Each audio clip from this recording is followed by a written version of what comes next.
Good morning and welcome back to Neutrino Day, a matter mystery.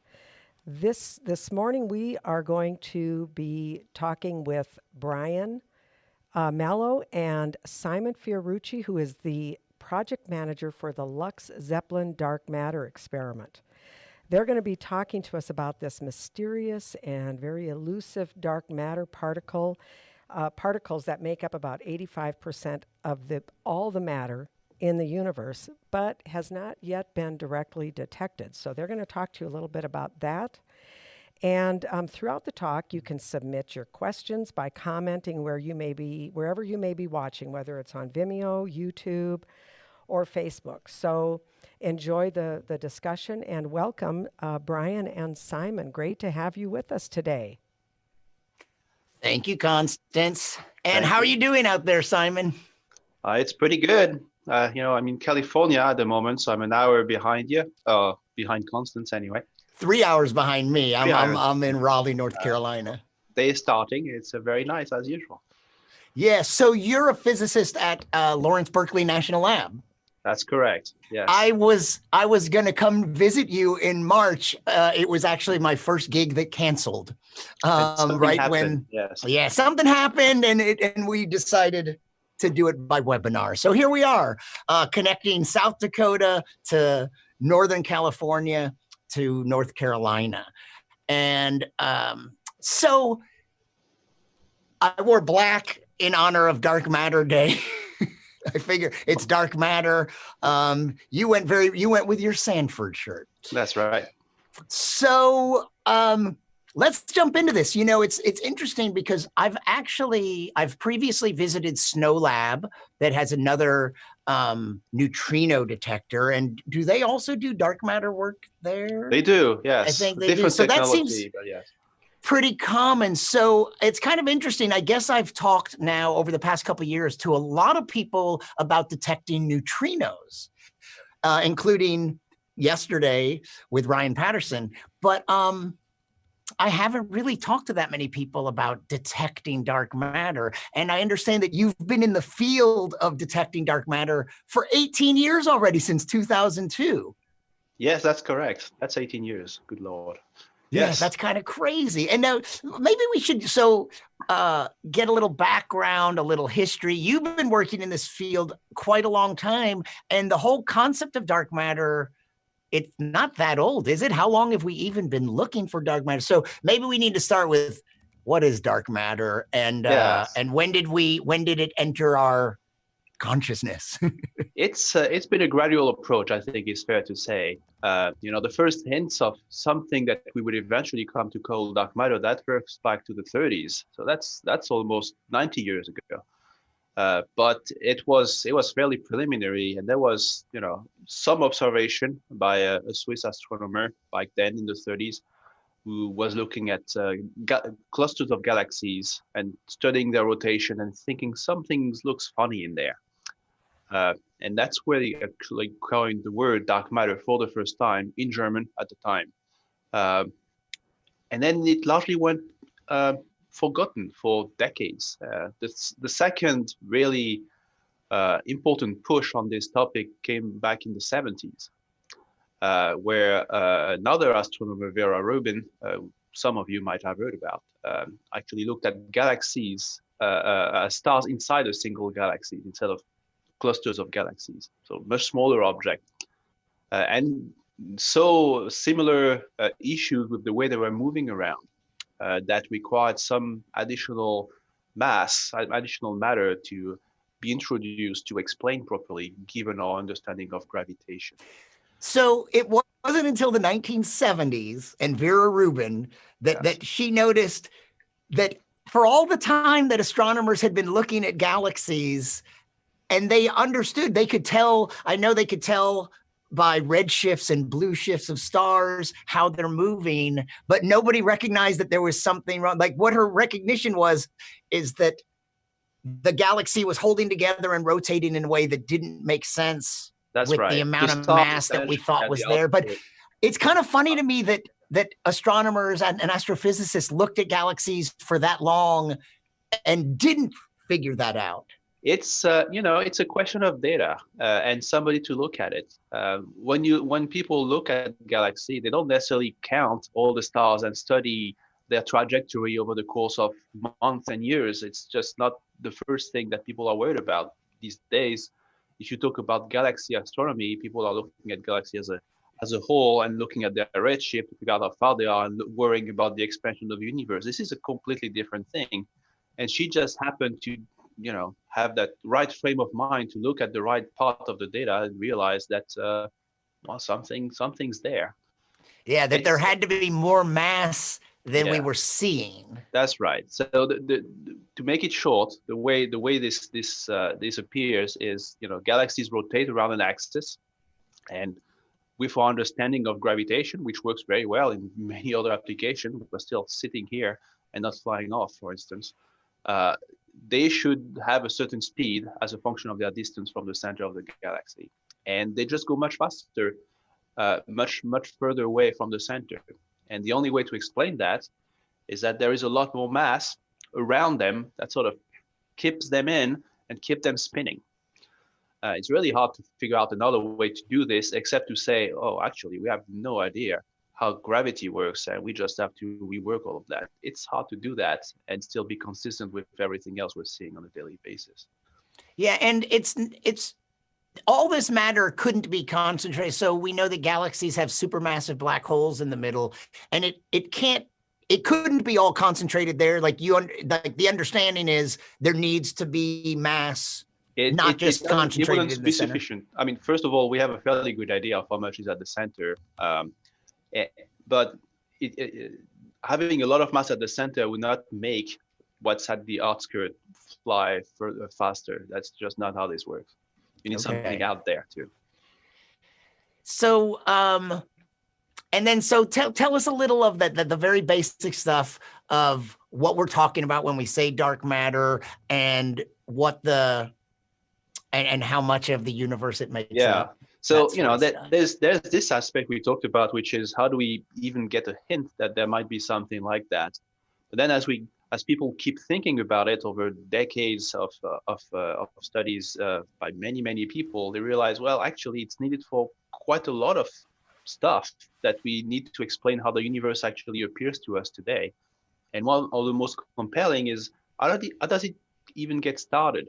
How do you go from a Big Bang, which you talked about 2 days ago, and an expansion phase, to things coalescing together and making structure and stars and galaxies and clusters of galaxies and even larger scale structures? And it's really hard to explain, it turns out, without this same element, this dark matter stuff, which is a lot of mass, doesn't interact a lot except by gravitation with itself.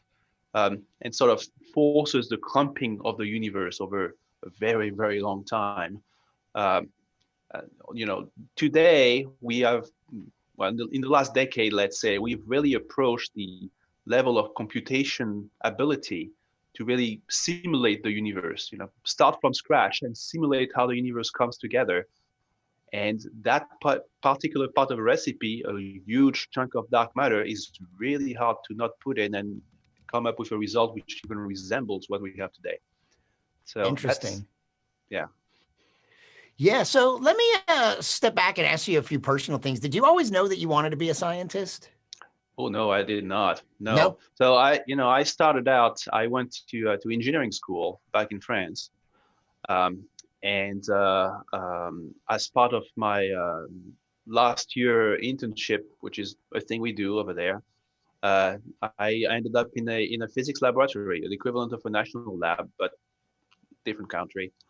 And they were working on a dark matter experiment at the time. And that was actually quite entertaining. I had no idea what I was stepping into. And after the end of that, they wanted to keep me and said, that sounds good. And went to grad school and just never left. And so what was it about being an engineer? Tell me something about what you like about being an engineer. What I like. It was some time ago. I've kind of come back to it. It turns out we can talk about that later if you want. Yeah, but, well, maybe about that, maybe what you liked about it and how that expanded and morphed into physics. Yeah, no, it's,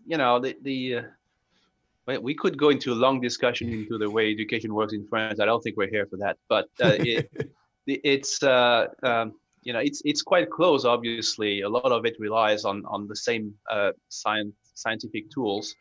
It's just a question of outlook. Physicists, at least in the common understanding for a lot of people, tend to worry a lot about the theory behind how everything works and the very details of analysis of the data that comes out of experiments, theirs or somebody else's. Engineers tend to be more focused on the process, and the organization and the verification. And it turns out to do physics experiments like looking for dark matter, you need both of these things, and usually it's not the same people. You need to gather folks from different backgrounds, engineering, physics, otherwise, and put them all together to get to the acceptable result. So I find myself in this mix with a little bit of one and a little bit of the other, in a good position to help move things forward. And that's where I end up where I am today. Interesting. I'm kind of fascinated by these sort of differences between engineers and scientists, and also with scientists and physicists, where you have experimentalists and theorists. Yes. And I just realized yesterday with Ryan Patterson discussing neutrinos were predicted by theorists. Right. I think, well, wait, there wasn't, it also came from an observation, because there was an issue with things not adding up. So I like that interplay. So for dark matter, it wasn't predicted. It started with an observation that something's up, and then the theorists needed to explain it. It was several prongs, yes. And depending on what dark matter actually turns out to be, specifically, one could argue that there was in fact some theory predictions. Right now, what we're thinking is dark matter is some kind of particle, something that carries mass at the microscopic level, and separately from looking at galaxies out there, there has been some theory ideas of, well, we need a new kind of particle to explain this or to explain that. Very specific issues of particle physics, which I don't think we should go into. But the fact about dark matter today is that there's at least a couple of candidates like this coming from theory, from other aspects of particle physics, that have converged and said, well, hang on, wait a minute. If this actually existed and solved this completely different problem, it could also explain dark matter to a large extent. And so if two things converge to the same solution, then maybe it's a fairly strong case for it actually being true. Interesting. So let's say we have this realization that there's in several different things, because Ryan or Mark maybe the other day brought up gravitational lensing, which is an unrelated, a separate phenomenon than just observing the rotation of galaxies. Yeah. Can you explain? Here's a separate area where dark matter shows itself, right? So we're first talking about galactic clusters that didn't seem, that the amount of matter that we can see by visible light or by light at all doesn't explain that motion. And then on the galactic level, it couldn't explain how galaxies move. What's gravitational lensing? So gravitational lensing is can be at different scale. It can be at the scale of a galaxy too. It really depends how far away it is, the stuff you're looking at. But it's essentially mass that happens to be between you, the observer here on Earth, supposedly, and whatever you're looking at further away, be it a star, a galaxy, a cluster thereof. And the way light propagates in the medium of space, it's just bent by mass that's in its way. And so if you have a clump of dark matter, which is otherwise transparent, between you and your observer, and we're talking about a fairly large clump here to have any kind of significant effect, but space is big, then light would bend around it as it comes from the object to you. And we look at that and we don't see anything else between, and we say, well, there's mass there, we can see it, dark matter. So some of those observations have been made, and you can even see dynamically sometimes. Like you can see something pass through with a cloud in front of it that deforms the light coming, and that changes in this way.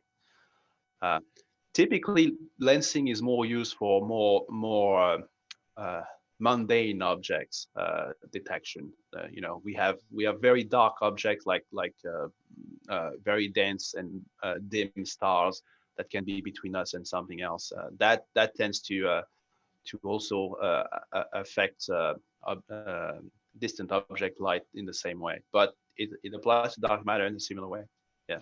So it's interesting because of all these things, because of the dynamics of a galaxy and because of the way light bends around how mass causes light to bend and gravitational lensing on all these different scales, you're actually able to determine how much mass there has to be, and yet you can't see it by any part of the electromagnetic spectrum, which That's is right. basically how we see everything out in space, right? Everything else. Yeah. So what a problem. So how did people, so you realize it's there. How do you go about detecting it? How do you even start? Well, starting is easier than answering the actual question, certainly. There's been a lot of ideas. That field, as we said earlier, sort of got its kickstart in the 70s. The experiment themselves had to wait for some kind of technology to catch up. And that's really been since, let's be generous and call it the 90s. Okay. People started to think, well, first of all, what can it be in general terms, even not even specifically, because what it can be will impact how you detect it. And, for instance, right now, the two main schools of thought on what that kind of particle could be are what we call the WIMP, a weakly interactive magnetic particle. That's what our experiment here at Sanford Lab is looking for. And that's essentially weakly interacting massive particle. So the weakly interacting is that it doesn't interact with light, or is it something else? So you can take that in several ways, but the main from a physics standpoint, the main crux is it defines the strength of the interaction on a scale of strength, which is actually fairly specific in physics terms. And so we're talking about something which has an interaction strength and interaction distance, which is the same thing, on the order of what we call the weak force, the electroweak force, which is the thing that explains a number of phenomena like radioactivity, for instance. And that's a pretty small scale. And what that means in practical terms is something that only interacts through something that's like the weak force will pass through a lot of matter without seeing it most of the time. If there's no so like a neutrino. Like a neutrino, yeah, it's similar in that concept. Now you could say, okay, well, why isn't dark matter neutrinos then? That seems like a fair question. Somebody asked that. That was a question sent in to us in a previous interview. What about neutrinos? Are they a candidate for dark matter? They're not really. We know enough about neutrinos, it turns out, to largely rule them out. We have an idea of their masses. We know they have a mass. It's a fairly small mass. We have upper limit on it at the moment, but it's still pretty low mass regardless.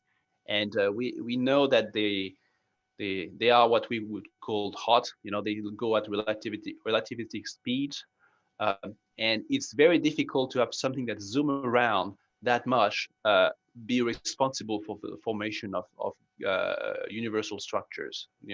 At the cosmic scale, they just zoom too much. They don't clump well enough to explain the behavior that we need dark matter to have. Okay, so I've heard that term, hot dark matter and cold dark matter. And that has to do with how much they're moving? Essentially, yes. How fast they're going, how close they are to being at the speed of light. Okay. Let me ask you before we go you said there were two candidates for particles, but even before you move on, I mean, is there something besides a particle when you go, well, what could this be? What could be causing this effect?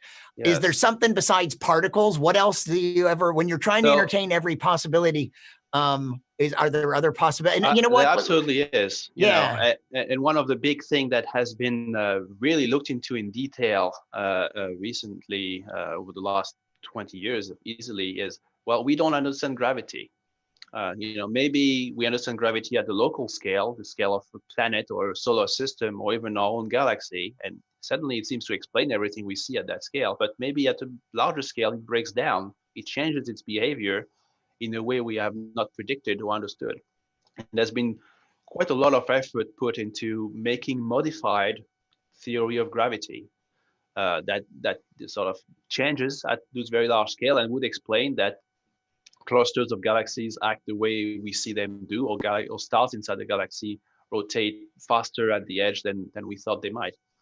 And that has, you know, there's some very advanced ones that have been put together, which mathematically sound. The problem with those today, to my understanding, which you might admittedly think is biased, but is fairly well shared, I think, is that it can explain things like those rotation curves and behavior. But again, you bump into the same problem is that, okay, but how do you take that and explain all the things we're observing, like the fact that the universe exists in a clump form?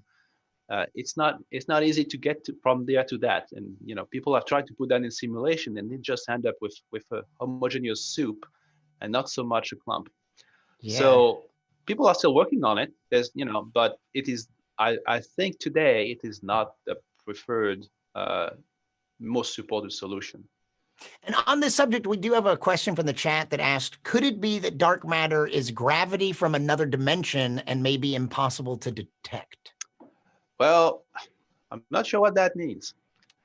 You know, other dimensions certainly are a thing which is a topic of serious discussion. But typically, we don't think of them in the sense that maybe the general public is more used to thinking of them like, oh, let's slide over to this other dimension. I've seen those shows. It's not quite like that. And so there may be other dimension that explain some arcane aspects of quantum physics, of particle physics, but gravity is a very different beast. The fact is, we have gravity here that exists, that we can all feel and are subject to, and we need something in this observable universe to actually explain what it's doing. Extra dimension is very hard to get you there, unfortunately. Another question is, so we didn't get to, you said that one candidate for dark matter is WIMPs, weakly interacting massive particles. And let me ask you one more question from the chat. What are Simon's thoughts on recent developments on axions as a candidate for dark matter? That's right. And of course, so is that what the other, so what are axions? Is that the other candidate? Oh, okay. So what's an axion? Yeah. Well, that's a little more complicated and definitely not my specialty. But essentially, it's another type of particle, much lighter than WIMPs, that was introduced initially to explain a completely different problem of particle physics, something to do with, oh boy, with violation of parity, which means nothing to most people. But point is, there is a problem in particle physics, some discrepancy in the way things act at the particle level, which needed a new element to be introduced to really resolve. And that element can take the form of a particle which we call the accion. And it turns out, if the accion is the solution to this specific problem, then it will have a mass, and there will be enough of them that they could explain most or all of the dark matter that is needed to fill the universe. So there are experiments looking for that too right now, and it's a perfectly valid and well motivated avenue of research, similarly to WIMPs. So WIMPs and axions are purely theoretical right now? Like, are there any WIMPs or are there any axions that we know exist, or this is purely, these are theorized, Now, hypothesized to be the... there has been no confirmed observation of either of these things. There's hints, some of them fairly recent, that are possible to explain with the very beginning of seeing the tail of an axion or a WIMP, but nothing that any physicist would consider any kind of hard evidence at this point. Both of them are very much work in progress.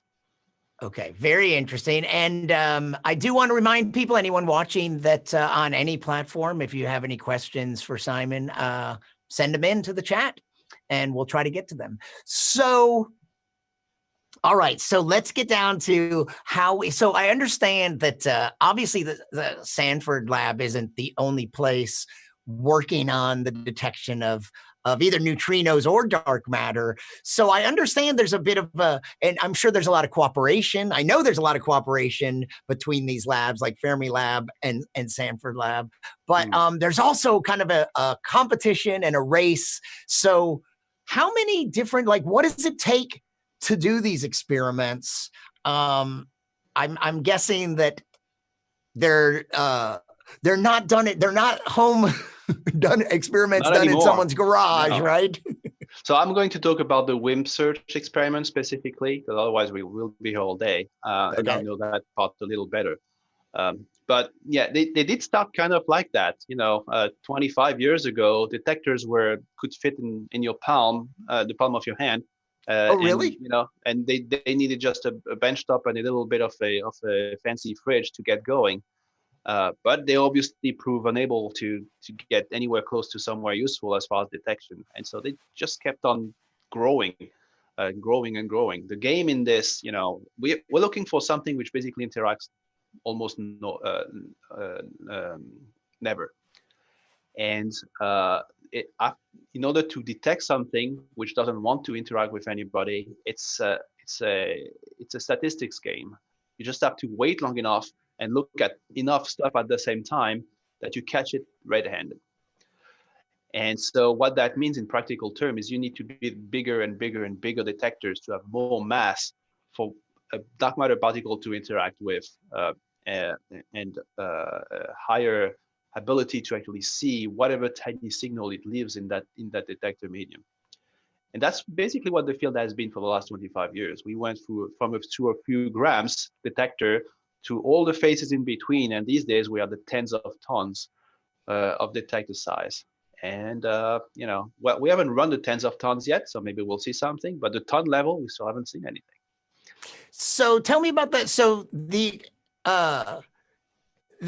two experiments, the Lux experiment, and now then the enhanced version, the LUX-ZEPLIN experiment. But what is the Lux experiment like? So I know a little bit about, and I heard you sort of describe this, that like neutrino detection, that you said it's a probabilistic thing, like a neutrino, I think a lot of us have heard, could go pass through a light year of lead and not interact. And you go, well, how can you possibly detect it? But it is statistical. So if you have a big enough detector with enough material for it to interact with, occasionally something is going to. And enough neutrinos, yes. Yeah, that's right.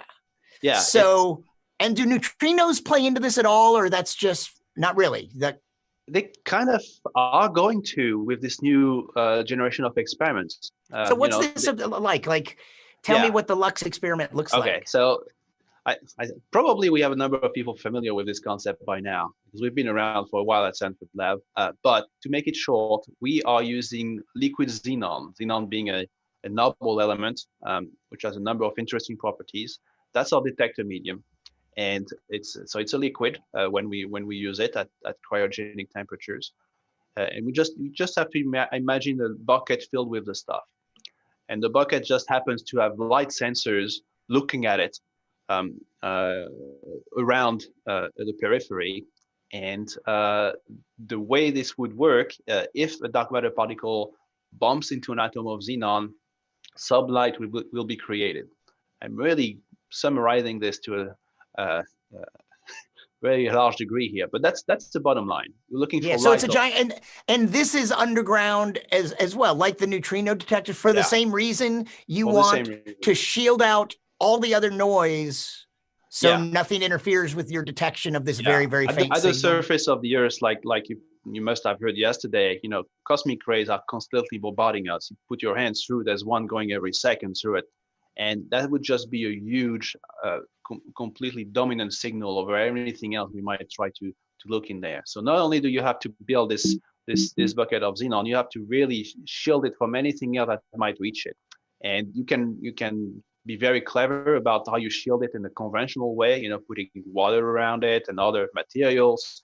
But cosmic rays, the only way to do that is to just dig deep and stay there. There's no other way we know of to do this. And so that's why we're a mile underground at Central Lab. Yeah. So you have this giant detector. And so this is interesting too. So dark matter isn't just out there in galaxies or in intergalactic space. You're looking like it's all around us, right? I mean, we are in the galaxy. Presumably, we're in a galaxy.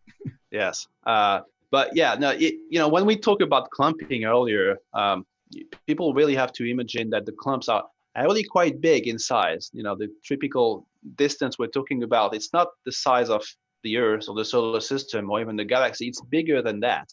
That's a clump at the size of the universe. You know, dark matter may be a little slower than neutrinos, but it's still pretty darn fast. And so it just zips around a lot, and it can cross vast distances unimpeded. And so that's it. Can I ask you, that's very confusing to me, because I think of like a star that it's rotating as the galaxy rotates, it's moving, but you feel like things are in place. Like, how can, if it's always zipping around, how does is it orbiting? Would you think it's moving fast, but it's staying in an orbit? Or like, or why doesn't it just vacate? Like, how could we map it if it's all on the move and leaving? Yeah, so it's not, you can think of it as some kind of coherent cloud, okay? It's as a whole, it acts in a certain way, which is essentially a static amount of mass. But when you get down and look at the individual particle, they just move around, kind of like Brownian motion at the microscopic level. The average of it that we get at the very large scale is that they are static. And so as far as what everything else, gravitational wise, is feeling, they're just this big clump that stay there. But individually, they just zip around. It's just the average motion, which is constant. That's interesting. And then, like you mentioned, Brownian motion, and I think most people might be surprised to learn that just the air in this, I'm in a room, the air is very still. There's no air conditioner on or anything. And the air is very still on this scale. But I think some people would be surprised to learn that individual molecules in the air are moving very fast. Oh, yeah. Like, I don't know. Do you have an estimate? I know that it's very fast. I have no idea. There's a lot of things going through that you can see. You know, everything that's coming from the sun or from outer space, it just doesn't slow down. It's going at essentially the speed of light. And it goes through your molecules, different story. But even so, right. But is it, like I was saying, like, are they also, because they do interact gravitationally, does that mean that they're not just moving in a straight line, that they're because they could be clumped and hanging around and some kind of crazy orbit or something? It's self-attraction, and you can imagine something just rotating around itself in a very, very long time scale. But they're just being attracted to each other and orbiting each other, and there's uncountable numbers of these things. So trying to describe individual trajectories is a fool's errand. What we're really interested in the end is their group behavior and what they do for us, how they interact with us. So the Lux detector is a mile underground. How big is it? How long has it been operational? And how long have you been working on Lux? Well, since the beginning. So Lux is over, to be clear. Okay. Lux ran from 2012 to 2016. and then stopped to make way for the next one, which we're about to turn on. And that's LZ That's LZ. LUX-ZEPLIN. What did the Lux part? Do I even want to know? Did Lux, is that an acronym or something? Large underground xenon. Okay, that one's easy. Large, it's large, underground, we understand, and xenon is what it was. So what's LUX-ZEPLIN? So LUX-ZEPLIN is essentially a bigger version of LUX. For the reasons we highlighted earlier, we just need more mass and more sensitivity. And it's called LUX-ZEPLIN because it is in fact the merger of two other experiments, one being LUX, the other one being ZEPLIN. And ZEPLIN was a similar design that ran in the UK a little earlier than LUX did, to some success, but was much smaller, and so obviously didn't find anything either. But there was a lot of synergy between these two teams of researchers. They came up with different ideas of how detectors should be optimized and work, and just merging the effort when the detector get bigger just make a lot of sense for many reasons. You get more people who know what they're doing working together. That's always a good thing usually in science, and you also get the more weight at the international level to really make your case that your experiment is the one that should be going forward. And that's what happened. It turns out we'll get along fairly well, so that doesn't hurt. Since I don't know if you can hear, I'm hearing car sounds, but very loud. Somebody's revving a motorcycle or something.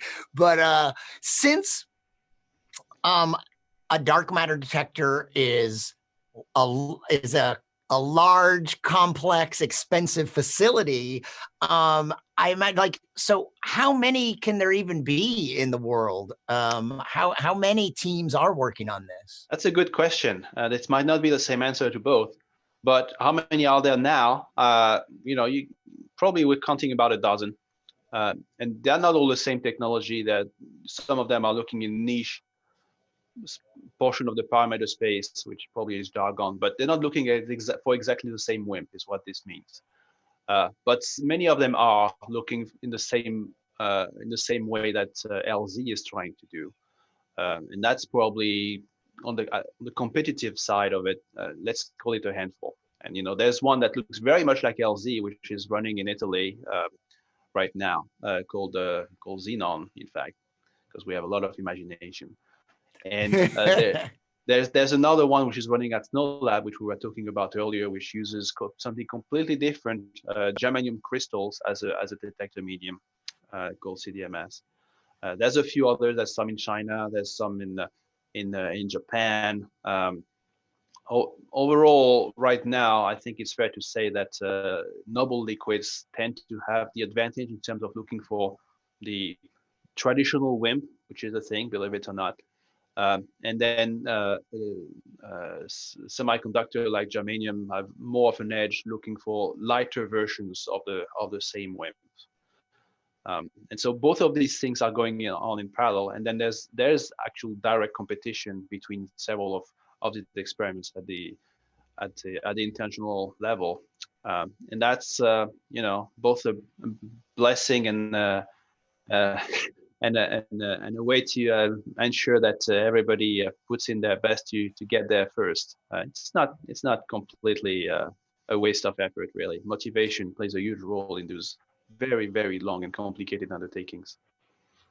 I have another question from the chat, and you just addressed part of it, is that not all of the detectors use xenon, but the question is, why do you need to use xenon? What's special about that element? So I guess the real question is whether it's xenon or how many other methods are there, but what is it about them? So I guess it's towards what is the method of detection exactly? Yeah. So, when xenon started being used and being proposed as a medium for this particular application, there were some very good reasons for it. The fact that it's a noble element that scintillates when something hits it at the atomic level.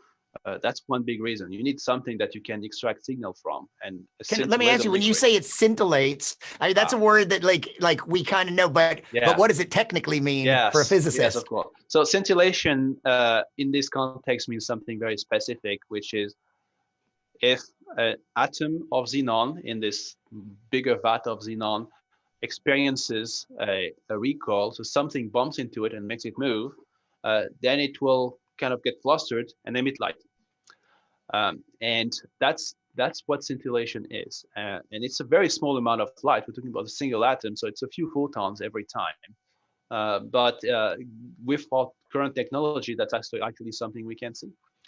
And you can easily imagine that for a detector, for which purpose is we want to detect anytime something bumps into an atom, that's actually a very useful property to have.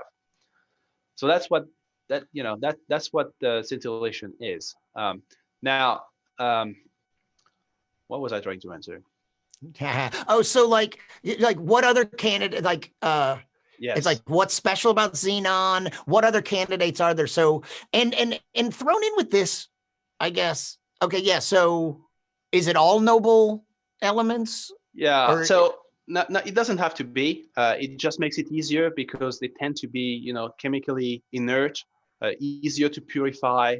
Don't get attracted to all kind of impurities all over the place that will degrade your signal. They're just easier to handle. Everything is relative, of course, but they are easier to handle than some of the alternatives. Added to that, xenon happens to be extremely heavy, extremely dense. In liquid form, it's about 3 times as dense as water. So you couldn't actually carry the thing. That's important because what really counts in this game is how much mass do you have to interact, to look at. And if you can compact that amount of mass in a smaller volume because it's very dense, then you gain in sensitivity. Okay, so then compared to a vast collection of, like, some of the neutrino detectors have a kind of heavy water, a version of Right. hydrogen. So like in a similar volume, you would have more particles. It's denser, so you would have more particles of xenon and more Yes. chances for interaction. That's right. And you also have to tune to what you're trying to look for. And when we're talking about Winkley interactive massive particles, the mode in which we're looking for essentially particles which have the same weight individually as an atom of xenon. So in some units, it's like 100-ish protons. Okay, that's about the size of an atom of xenon. If you're looking at hydrogen, xenon has like 100. 130. We're so used. It's so fun. So it's on that high end of the periodic table. We're so used to things like with the 12 protons, or it's nucleons, not protons, but it's the same mass. It doesn't matter. Okay. Yeah, it's a very heavy element, and it turns out from a mechanics perspective, it's a lot easier to see something that bumped into each other if they have the same mass. If something is very small and it bumps into something heavy, the small thing will just bump off, and you'll never see whatever this one is doing, which is what you're really trying to do. And equally, if the WIMP is much heavier than the atom, then it will just make the atom fly away, and you'll never see it again. And so that doesn't really work. You need a good match between these two things. And so if you're looking for WIMPs in the range of 100 nucleon mass, then having some target which is around the same is beneficial. And so xenon fits that bill as well. That's interesting. Are all the dark matter detectors underground like that? A mile underground? Is there a different kind? Yeah, well, all the WIMP detectors are underground this way. There's no way around having to shield yourself from cosmic rays. If you're talking about accion, that's very different. They're not looking the same way at all. They're using electromagnetic resonance technology, which has nothing to do with whatever WIMPs are doing. It's not the atoms bumping each other. They don't need to be underground the same way. But WIMPs, yeah, they do. Yeah, can you describe? I think maybe you said some of this already, but what an accion is? What's the difference between that and a WIMP? I know it might be a high level. That would need a whole different seminar, I think. Yeah. Essentially, the way people look for accion is photons have a chance to turn into accion spontaneously, and vice versa. And the entire design of the experiment is to keep photons around, or accion around, long enough that they will turn one into the other and detect that. That involves some very complicated technology, which have nothing to do with whatever we're doing here. it's all very big magnets essentially to make this happen. But as a result, they don't care about whatever the cosmic rays are doing, and they don't need to be underground. Okay. I have another question from the chat. What are your thoughts on the future of supersymmetry, which you'll have to explain a little, and in that context of light supersymmetric particles as a candidate for dark matter? Yeah. So supersymmetry, for the context, is a possible extension of our current understanding of particle physics, which we call the Standard Model, which essentially says for every particle we know about, photons, quarks, electrons, neutrinos, there's a partner, which we call a super partner, which would come in, from God knows what. Really, it's physics beyond our current understanding, but which would complete the picture. And one particular aspect of supersymmetry is that whatever this zoo of new partners is, there's going to be one which is lighter than the other. That has to be true, right? One has to be the lightest. And that lightest one would have to be stable over time, because it just cannot degrade into something else. There's nothing lighter for it to degrade into, so it has to just stick around. And from that point of view, it could be dark matter. And so there's some models, that when people first started trying to explain what WIM could be, that say, well, WIM could be this lightest supersymmetric partner, and depending on which theory flavor you adhere to, it can be one or the other. There's many possible options, but it all comes down to this one super partner that has to be stable over the light cycles, and that just could be your dark matter. There's other ways in which people have been trying to prove that supersymmetry is in fact a thing, and there was high hopes from LHC in particular to try and see some hints that supersymmetry was real. That has not occurred. Now, does that mean it's dead? Honestly, that's a question for a theorist. My understanding is it's certainly put some damage into it. It's becoming harder and harder to reconcile that vision of how the world might work with the lack of observation. So these days, you see less people saying, "Oh, supersymmetry is the answer to our problem." And once we find it, obviously it will be the lightest supersymmetric partner. But equally, you see a lot more saying, "Well, maybe it doesn't need to. Maybe it's some other funny theory we haven't thought about." Right. And given our track record, that's not entirely out of the question. So I would say, as of today, to my understanding, as an experimentalist in the field, supersymmetry is not as hot topic as it was, say, 10 years ago, but it's not ruled out. Are you optimistic that you'll even be able to detect dark matter? Oh, well, you gotta have to be, right? I mean, what are we in for? Yeah, no. We have a very fair chance. With this next crop of experiments, they are going to plumb the depth of the possible by another 2 orders of magnitude in sensitivity, which is a huge gap in this game. And that there's no reason to think that there's nothing where it's going to be able to look. It's very well motivated. You just have to take the time and get there. Now, nothing is guaranteed. In physics, you cannot say, I will go there and I will look for it and it will be there. You might argue that might have been true for the Higgs, but no, until you find it, you don't know. And nature doesn't have to be kind to you. So all you can do is go and look, and the motivation for going and look is as high as it can possibly be. So yeah. When you say, so the Lux experiment hasn't been operational now for a few years. It completed, and LUX-ZEPLIN isn't operational yet. When will it be operational? Well, it's it's in the final phases of commissioning right now. So first data might be by the end of this year or early next year. Oh, really? First result is not quite the same thing. Sometime next year is what we expect. what would you say is the first light? I've heard that term in terms of astronomy, Yeah. and the first like active detection of the device. So, what did you mean by that? What's that distinction between the first signals and the first data?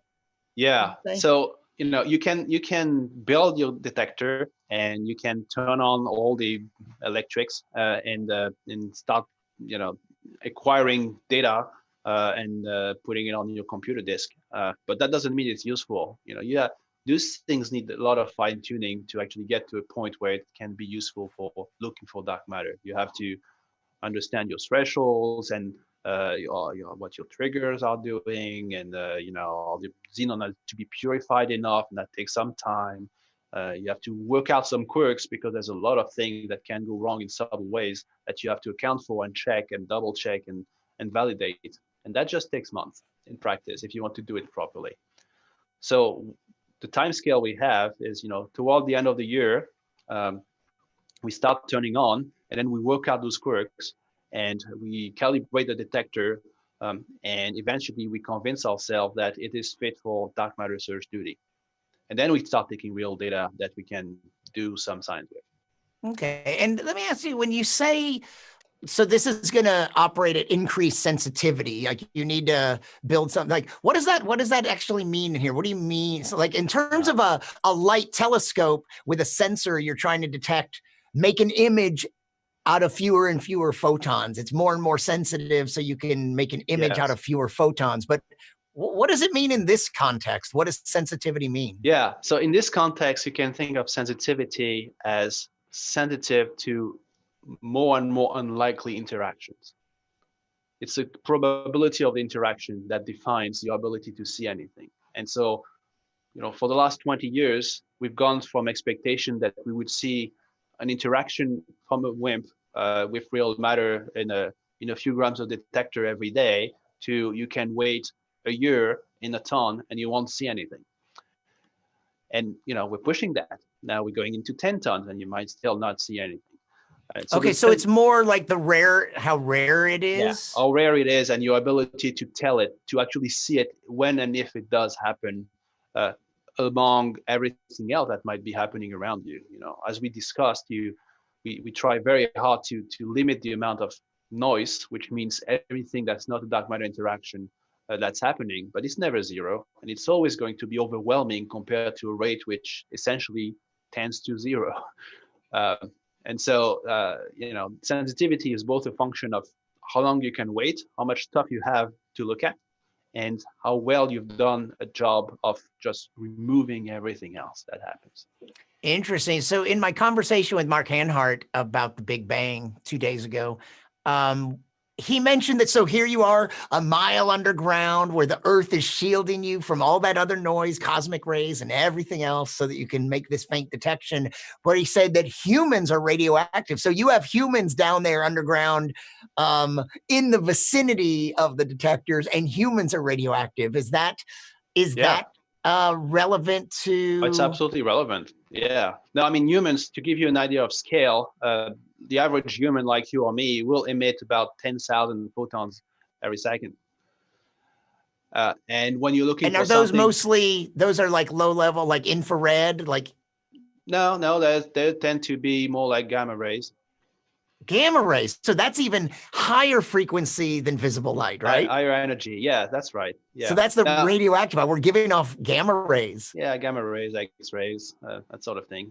That most of them don't, go anywhere because even your skin will stop a lot of it. But yeah, no, absolutely. You have gammas emitting from you at all times that if you were right next to a detector would completely overwhelm anything we're trying to do with it.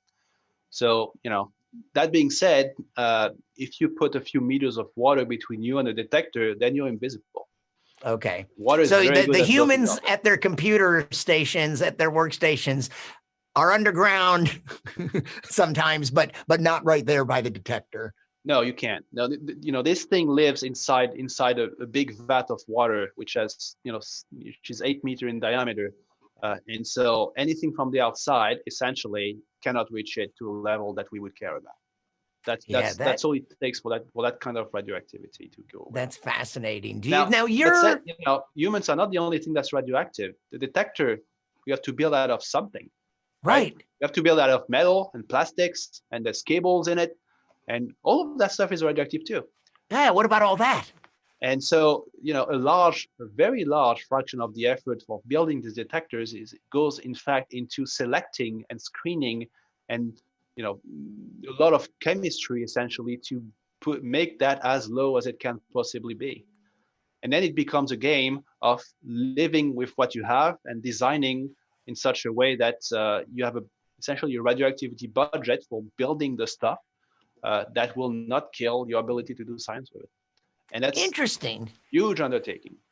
I feel like over the past decade or something that I've occasionally heard a media report of something that was like a promising result. Have there been some, and maybe they didn't pan out, but there have been some exciting developments where someone thought they detected something? Yes.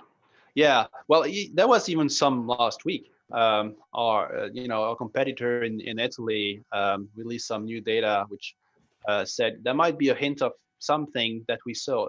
Probably not a WIMP in this case, but there's always a few things like that. Now, the ones you're referring to, I think, are a little older than this, and there's been several experiments which have seen, in particular, a annual oscillation behavior in some of the data they were taking, and that's one aspect.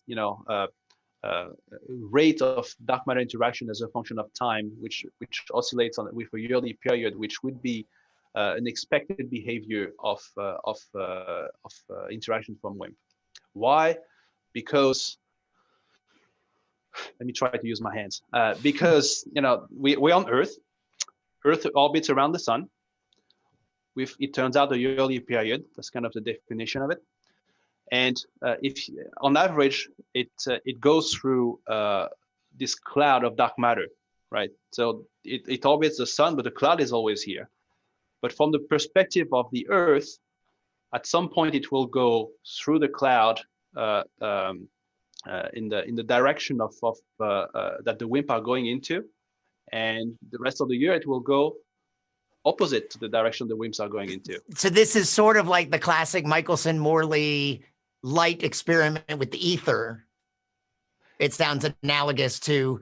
Yeah, there's some similarities, certainly. Yeah. But it all comes down to, you will see a different wind of WIMP as you go in, whether it's summer or winter, essentially. And that will result in a different rate of event that you're able to see. And so people have seen things that vary annually and said, well, I can't explain it otherwise. That's got to be the dark matter. It turns out it's actually quite hard to make a case that will convince people that's true. The data, if you keep digging into it, there's some funny aspects to it which don't really quite match up. And so there certainly has been no consensus, let's put it this way, that anybody has found it. There's still explanations out there which could be completely mundane that would explain this behavior that have not been able to be ruled out. If we don't know what dark matter is, what about that assumption that there would be a variation like that? How can you know how it would move? Yeah, no, a lot of this interpretation hinges on your acceptance of models, which can be fairly generic. They don't have to rely on a specific dark matter. A lot of them behave in the same way. But if you subscribe to the idea that WIMPs, which is a fairly generic term itself, are the answer, and that they sort of exist as this cloud, this halo at the galactic level that we go through, then that behavior is fairly hard to remove. Now, if it's not WIMPs, if it's gravity is funky, or axions are doing something, then that all goes away.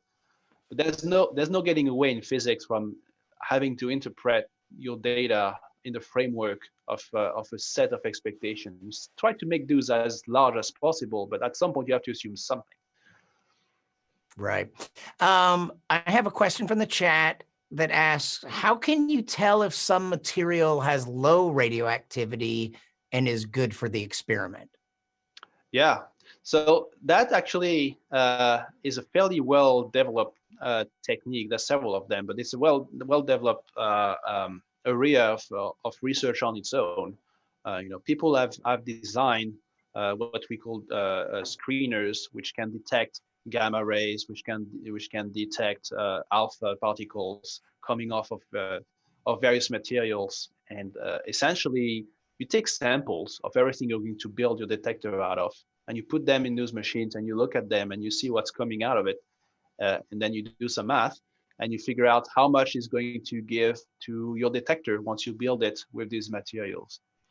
And so what we have had for the past 5 years is a campaign where we tested thousands of samples of many things, and we have a huge database where we input that. We said, well, this particular bit of cable gave off. We saw there was potassium in it. We saw there was uranium in it. There was that much of it. Let's input it, and at the end of it, we have all of that into a big simulation of the detector.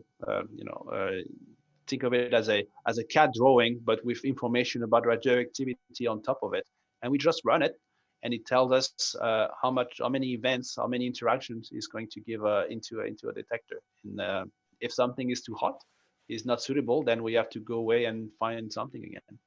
So we've done that. We've gone through that. Excellent. And so let me step back and ask you some personal questions. Like, do you like being a scientist? Now that you mention it, there are other options available. Did you ever not at this point, but consider something completely different? Was there another option that you might have taken a completely different path? You have some a other long time passion? ago, probably. But these days, it's really hard to imagine for me, honestly. I've found a place where I can talk to people like you about really interesting stuff like that on a fairly regular basis, where it's in fact the motivation behind the work I'm doing, and at the same time, I get to do essentially what every other engineer or project manager might be doing elsewhere. So it's really a question of topic to apply your particular skills to, at least for what I'm doing. And I couldn't be happier with the topic at hand. So no, it's a very good match for me. Yeah. Well, you mentioned the outreach part, talking to people like me. Is that so there's the scientific research and that hands-on experimental part and Right. building and designing this experiment. But what about that outreach part? Is that important to you? Yeah, no, it is. And we personally, I feel like I've done quite a bit of it, quite a large fraction of it at Sanford Lab, in fact. Yeah, no, it's always very, very satisfying to get in front of an audience or even talk to a few people at a time and explain these cosmic mysteries. There's always, usually when you talk about this kind of topics, there's the glint that appears in people's eye that just captures the imagination really easily. You talk about cosmic scales and the birth of the universe and why are we even here. And it's actually really easy conversation to have. It turns out people are naturally interested in that sort of thing. If I was in a different field of science, I don't know, if I was measuring nuclear moments of some obscure kind of atom, it probably would be a little more difficult to have this on a regular basis with the same level of enthusiasm, I think. Interesting. That's I like mind-blowing ideas in science and especially physics, maybe like that these actual atoms were forged in stars. Are there, if you wanted to impress someone or excite someone with some science, what sort of go-tos would you have? Like if you wanted, maybe it's a matter of convincing them. What are some awesome things about science, I guess, that you like to share with the public? Like for dark matter specifically, or trying to enlarge the field here? You could either way. Yeah. You could go It's a lot broader. easier for me to talk about dark matter, obviously. Yeah. And that, again, I think there's some very compelling stories that you can tell about this to anybody who even knows nothing about it, especially if you can have visual support. There's been pictures that have been made of deep space objects, galaxy clusters bumping into each other, that people have observed on different wavelengths, and X-rays and infrared and gravitational lensing, um, and made composite pictures of, which really tell a dramatic story of these two things, monumental, bumping into each other, which is really passing through each other. They're mostly empty space. Then you can see the dark matter in a different wavelengths, sort of go through while the stars slow down a little. It's like, well, that's really good evidence. And you put pretty colors on this. It's a really, really nice story to tell. I wish I could share my screen to show you this, but anyway, yeah, it's. Do you have it in front? Are you able to share your screen? I don't know. It would probably take 10 minutes anyway to adjust this. I can do that another time. But that kind of story, when you can really show people, actual observation with really cool pictures, and then put a really cool story behind it, that never gets old for me. Somebody asked yesterday that sort of classic question that scientists often get asked when they work on something esoteric. Oh yeah. And outside our daily experience, is this important? Does this have value to society? Scientists are always being asked to justify their little piece of the monetary pie. Yeah. I feel like unfairly compared to some other portions of the pie that are even bigger. But how important is this? Like, how will it affect my life? Look, nobody can say with a straight face that it's a short-term investment that's going to really pay off. In the next 10 years, we're going to have free dark matter energy. That's just not what we're doing. But if you take even a small step back and you realize, well, okay, we're talking about something that's 25% of the universe, 5 times more than everything else we know about. It's just out there, just being responsible for the fact that we exist at all in the first place, and that there's planets and galaxies around us, and we don't know what it is, and we don't even know why. There's got to be, once you find it and once you can narrow down on what it actually is, there's got to be things flowing from that fact. It's going to open up a whole new area of knowledge and understanding about how the universe actually works.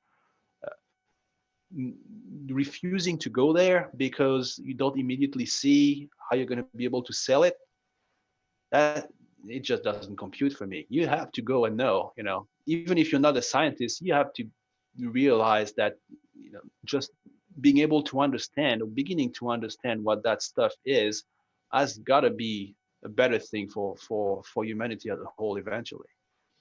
Yeah, I understand that on Saturday morning there's going to be a virtual tour of the Davis campus where LZ is located. Are you participating in that by any chance? I might be. No, you're. Are you? Possible. I don't think directly. I'm not going to be the host, if nothing else. But okay, yeah, and that's Saturday morning, 10 a.m. Mountain Time, so 9 Pacific.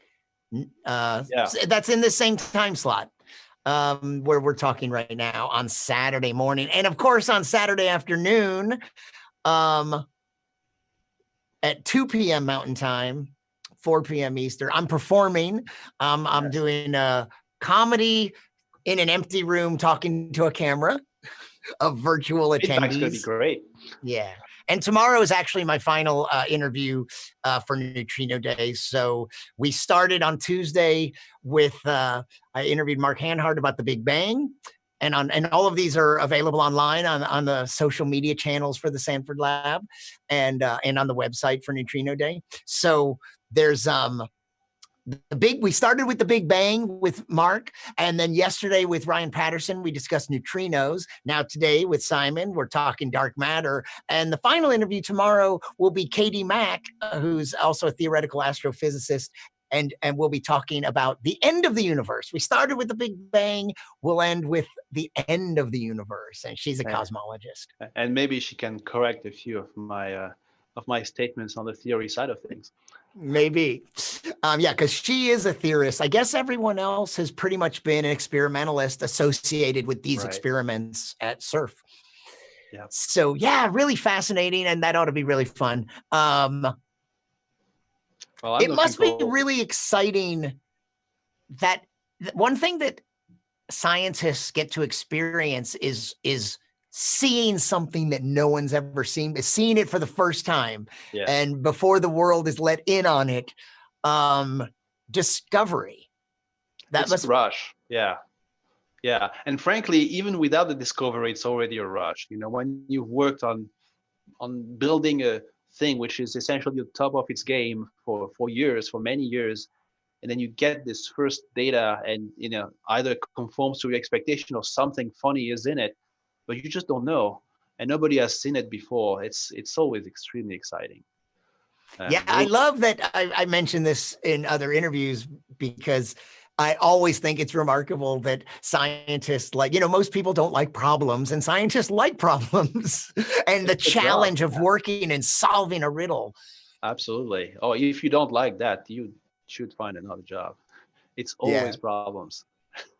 What else does it take to be a scientist? I just realized that there's something interesting about what are the skills and qualities that you need to be a good scientist, and maybe they're good skills and qualities to develop just to be a human in some other ways. I think in this particular case, and certainly for, you know, the kind of scientists that we're having here, like myself or the others on these panels, you really need to have I think a true passion for the topic. It cannot just be a day job that you go into and, you know, you make your life out of, and then you go home and you play your video games or whatever else you're doing.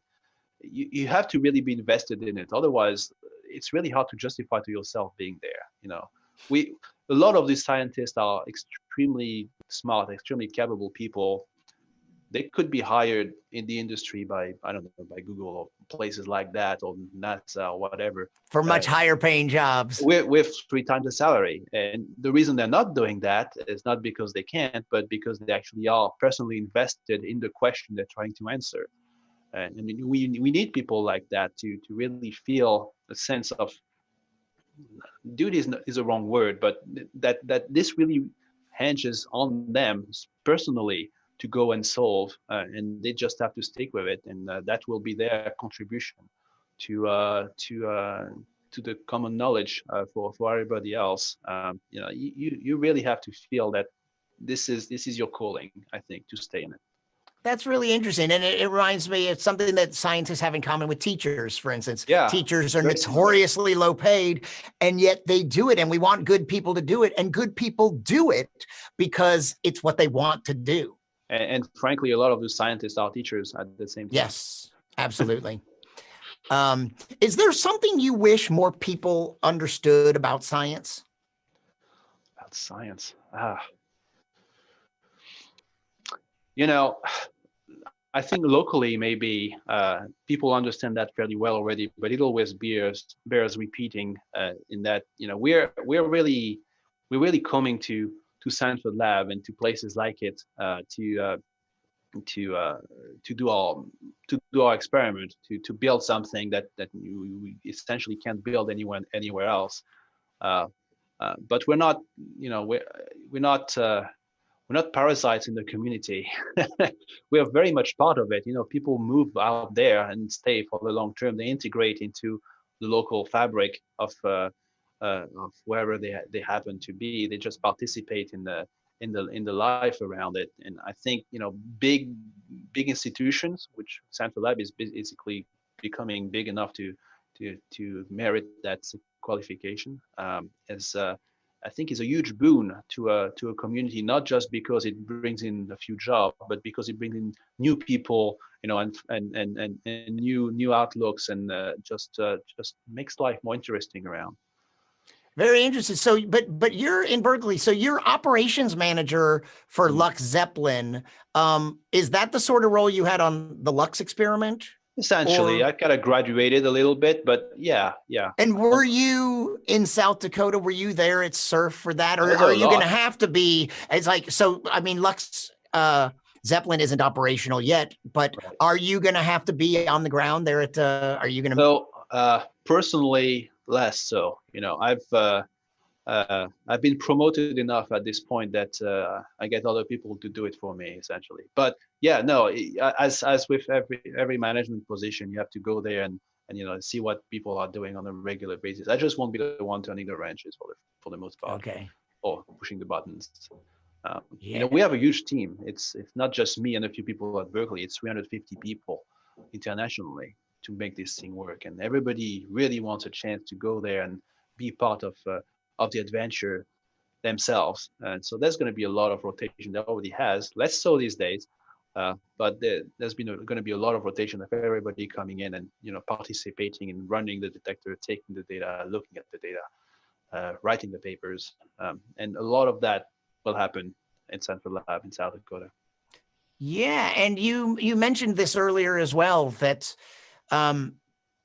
science today, to a large degree, especially these big sorts of projects, they're so expensive. Not only do they need this much, a lot of brain power, but they're also very expensive. So they require international collaboration and cooperation.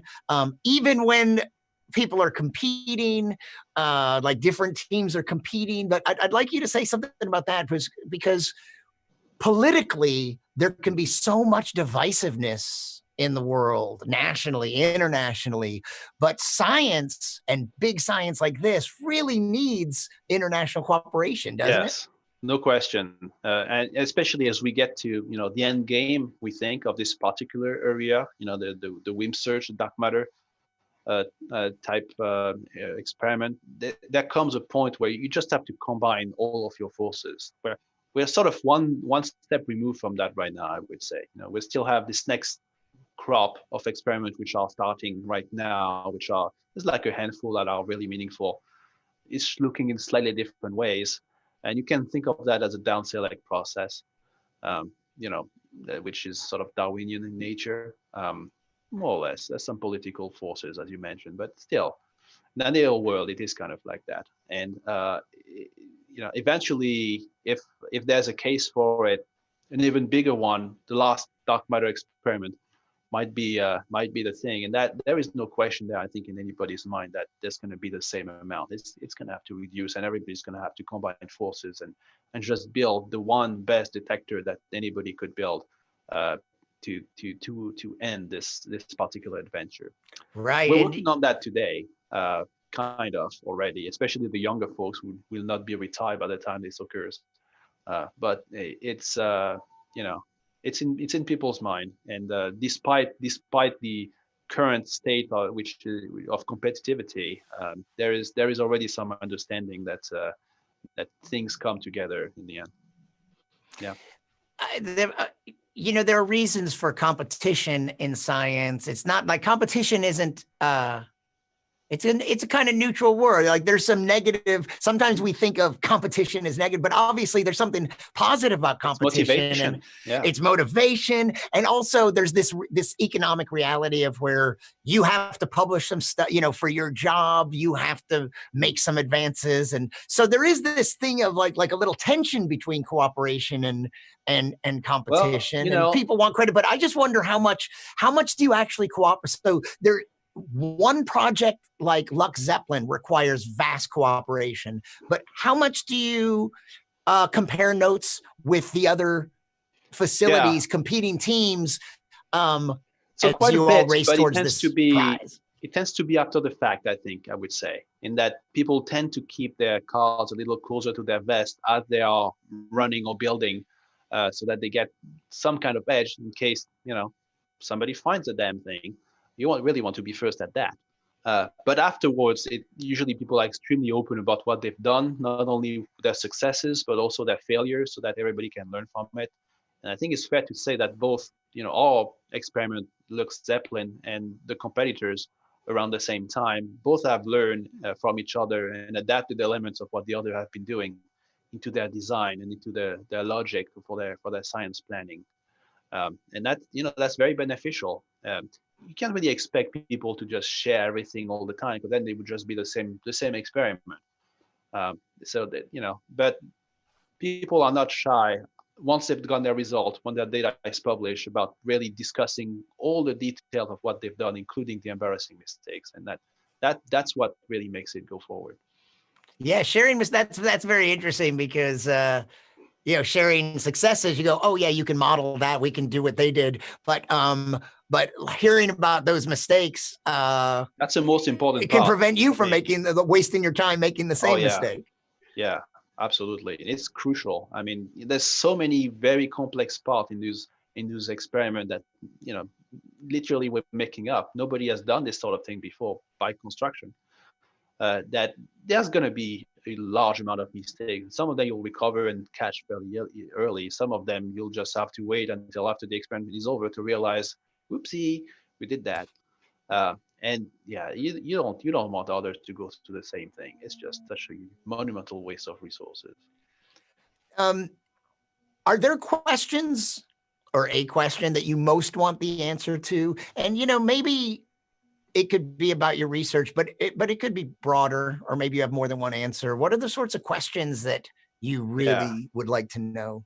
Well, my interests certainly tend to gravitate, pun intended, toward the similar question, but there's more than dark matter out there. There's the next big question on everybody's mind once dark matter is sorted one way or the other, is dark energy, which is completely different despite the similarity in name. It's the one thing that explains the expansion of the universe, basically, to make it short. And believe it or not, people have even less of a clue what it might be or why it's there than they do for dark matter. And so, answers to that, which could be decades away, and it's probably being optimistic, that would be fantastic. Now, if you thought that dark matter is this fundamental question, why did things form? This other one is just as fundamental, and it's possibly even more so. Why does the universe keep going? That seems like an important thing to figure out. And it's we're at the stage right now today where people are just starting to grapple with the idea of how you even go about trying to answer the question. Never mind trying to build something, but conceptually, what do you even look at? And I'm really hoping over the course of my career to come that progress in that will be as exciting and motivational as dark matter progress has been over the last 20 years, if not more. Yeah, that's really interesting. I feel like, so with the discoveries of dark matter and dark energy, it reduced everything that we thought was the entire universe. What we thought was the entire universe got reduced to, this is only 4 or 5% of the universe. Matter about that. That's right. But isn't it, since dark matter and dark energy are really recent discoveries, isn't there a possibility that we'll discover something else that reduces everything, including dark matter and dark energy, to a small percentage? That's always possible. That's probably a question you can ask tomorrow more effectively. But we've gone, I think, in a slightly different situation in that we have those two elements which we have introduced to explain fairly detailed observation of the universe that we can see. And with those, even though we don't know what they are, we can explain the behavior that we observe. Introducing some other significant or overwhelming element into that would require a new set of observation to also go with it, right? Why do you need that stuff to begin with? And to my understanding right now, there is no such compelling reason to go look that way. Now, it may be that as we refine our understanding of, say, the dark energy problem, we realize actually there's two different problems, and one will explain this, and the other one will explain that, and there's two different things to look for. Maybe, what do I know? But we're not there. Yeah, really interesting. Well, I guess we're almost out of time here. I don't know if there's any, have I forgotten to ask you anything, or would you have some final thoughts you would like to leave us with? Final thoughts. Whoa, I know that's too broad. I don't like broad questions like that. I don't like being put on the spot like that, but I'll do it to you. Yeah, just yeah, anything else you want? Yeah. You know, I'm going to be fairly pragmatic here because that's unfortunately my nature and my inclination. But you know, we're really looking forward to being able to all come back to the Black Hills and really keep going full tilt on this experiment we're building and are trying to operate. And for I think obvious reasons, right now it's a little more complicated than it used to be. We're obviously, you know, monitoring all of this. We're putting, you know, the safety of our folks first, as everybody else at the lab is doing also. And you know, we've been quite pleased with how this situation has been handled locally. We hope this continues, but mostly we're looking forward to being over it and being able to join everybody else over there again and in mass and really enjoying all the science we're doing there together. Yeah. Well, thank you so much for all these great answers and great conversation. Sounds pretty exciting. And I hope, despite the complications of the pandemic, that things proceed and you get LUX-ZEPLIN operational, close to being on schedule. And possibly with good results before anyone else. Results. Who knows? Yeah. This could happen. I'm going to invite Constance back on, I think, to tell us what else is coming up, what people have to look forward to for the remaining days of Neutrino Day. Yes. Thank you so much, Brian and Simon. Wow, what a great discussion you guys had today. You know, you mentioned the Davis campus tour on Saturday, Brian, and we will be showing that at 10 o'clock on Saturday.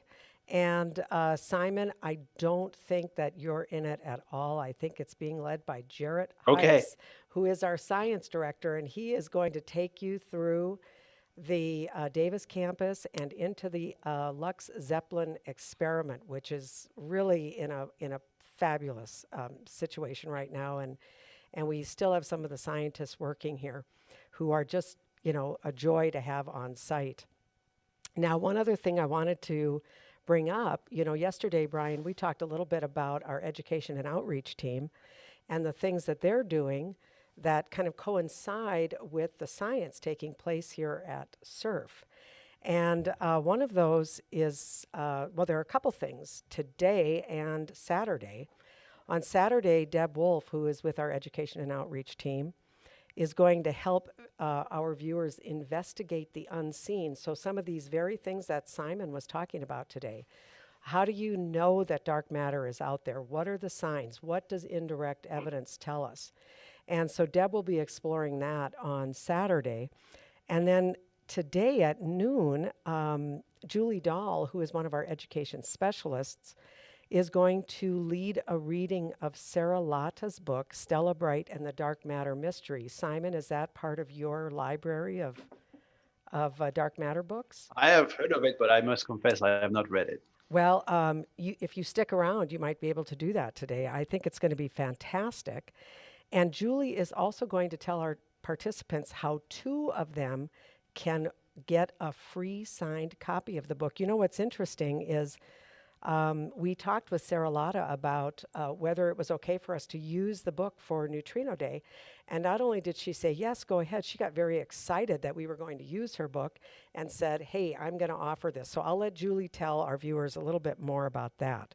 So you don't want to miss that, viewers. It's going to be a lot of fun. And Julie is just a wonderful person to lead these discussions like this.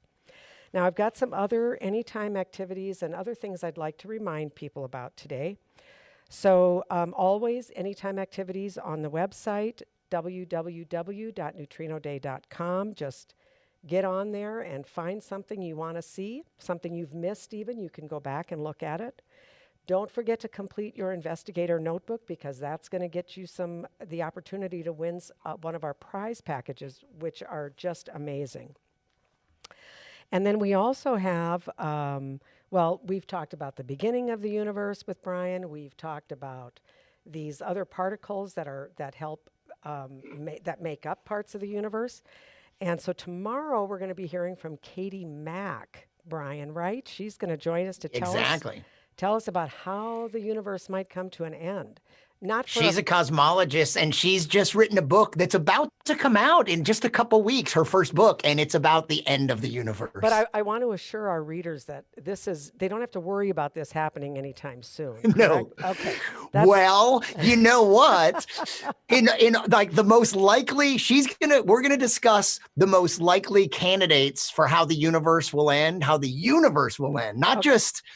But we will get through the rest of Neutrino Day, right? I mean, I don't have to worry. Probably, but I think there are some options that could happen at any time, but probably not the most likely ones. All right, fantastic.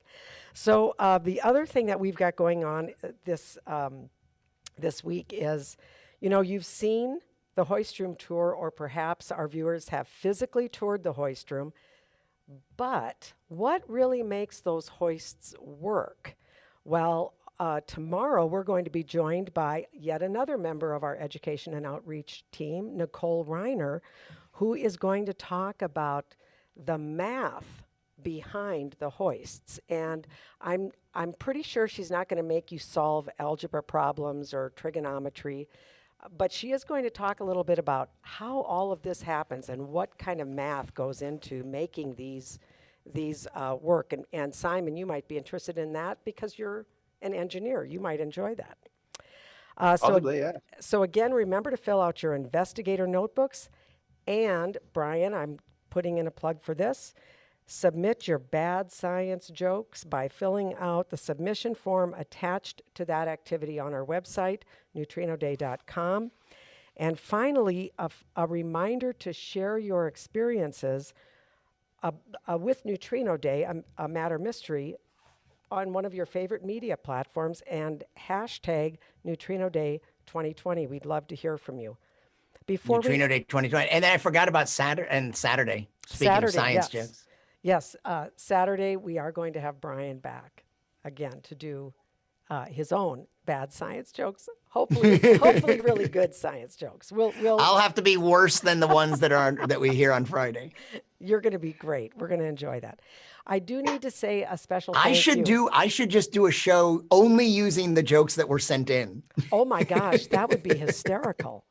You could maybe incorporate some of them anyway. That could be fun. We'll see. We'll see. But I do want to thank our sponsors. We have two major corporate sponsors, Black Hills Energy and RCS Construction, who has just been terrific supporters of Sanford Lab and Neutrino Day. We really appreciate both of them. Also, Monument Health, South Dakota School of Mines and Technology, Black Hills State University, and South Dakota Public Broadcasting have contributed in a tremendous way to this event. Finally, I want to thank our in-kind sponsors, Haugo Broadcasting, Home Slice Media Group, KEVN Black Hills Fox, Kelloland, Simpsons Printing, Mile Up Marketing, who also, by the way, designed this fantastic logo that you see, and then Allied Arts Council. But I couldn't leave without saying a huge thank you to our SURF team. I mean, my gosh, these folks have made this day possible and have worked so hard to carry off this whole new way of showcasing Neutrino Day. It's been challenging, it's been fun, and it's created some tremendous opportunities. And I really need to thank our speakers, Brian, Simon, Mark, and Ryan. And I'm really looking forward to hearing from Katie Mack tomorrow. But I also want to thank my fabulous Neutrino Day Planning Committee. They have just worked tirelessly to make this event happen. So thank you to everyone, and I'm really looking forward to seeing you all back here tomorrow. Have a great rest of your day. Will do. Thank you. Thank you. Thank you.